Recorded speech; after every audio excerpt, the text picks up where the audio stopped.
తెలంగాణలో జిల్లా కాంగ్రెస్ అధ్యక్షుల ఎంపిక ప్రక్రియ ఎలా జరుగుతోంది? డీసీసీల ఎంపికపై కొందరు నేతలు ఎందుకు కంగారు పడుతున్నారు? డీసీసీ చీఫ్లుగా పాతవారికే ఛాన్స్ ఇస్తారా, కొత్త వారిని తీసుకుంటారా?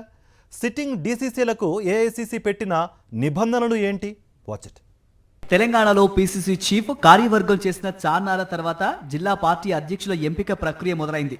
గతం కంటే భిన్నంగా ఈసారి డీసీసీ చీఫ్ల ఎంపికను చేపట్టింది ఆల్ ఇండియా కాంగ్రెస్ కమిటీ. జిల్లాల్లో పార్టీ నేతల అభిప్రాయాలు తీసుకుని అధ్యక్షులను నియమించేలా 22 మంది పరిశీలకుల్ని హైకమాండ్ నియమించింది. పలు జిల్లాల్లో ఇప్పటికే పరిశీలకుల పర్యటన ప్రారంభమైంది.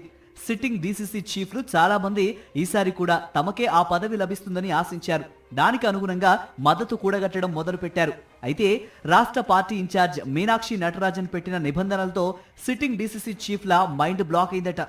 మళ్లీ తమకే అవకాశం కల్పిస్తారనుకుంటే అసలు పోటీ చేయడానికి అవకాశం లేకుండా చేశారట ఇన్ఛార్జ్. కొత్త డీసీసీ అధ్యక్షుల కోసం ఇన్ఛార్జ్ కొత్త రూల్స్ ఫ్రేమ్ చేయటం తీవ్ర చర్చనీయాంశంగా మారింది. డీసీసీ చీఫ్ పదవికి దరఖాస్తులు చేసుకునేవారు కనీసం 5 ఏళ్ల పాటు నిరంతరంగా పార్టీలో క్రమశిక్షణతో పనిచేసి ఉండాలనే రూల్ పెట్టారట. ఇప్పుడు పనిచేసిన డీసీసీ చీఫ్లకు రెండోసారి అవకాశం ఇచ్చేది లేదని తేల్చి చెప్పారు. సిట్టింగ్లు దరఖాస్తు పెట్టుకోవద్దని ఆదేశించారు. అంతేకాదు పార్టీ ప్రజాప్రతినిధుల దగ్గర బంధువులకు కూడా అవకాశం ఇచ్చేది లేదని ఇన్ఛార్జి స్పష్టం చేశారు. ఎస్సీ, ఎస్టీ, బీసీ, మైనారిటీ, మహిళా నేతలకు ప్రాధాన్యత ఉంటుందని ఇన్ఛార్జి హామీ ఇచ్చారు. ఏఐసీసీ పరిశీలకులతో ఎవరూ వ్యక్తిగతంగా సమావేశం కాకూడదని మీనాక్షి నటరాజన్ హెచ్చరించారు. ఇలా 1,00,000 నిబంధనలు పెట్టడంతో ఆశావాహులు డీలా పడిపోయారట.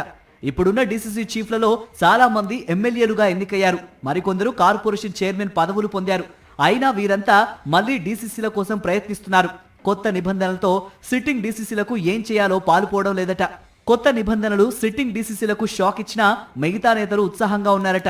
సిట్టింగ్లు పోటీలో లేకుంటే తమకు అవకాశం వస్తుందని చాలా మంది నేతలు ఆశతో ఎదురు చూస్తున్నారు.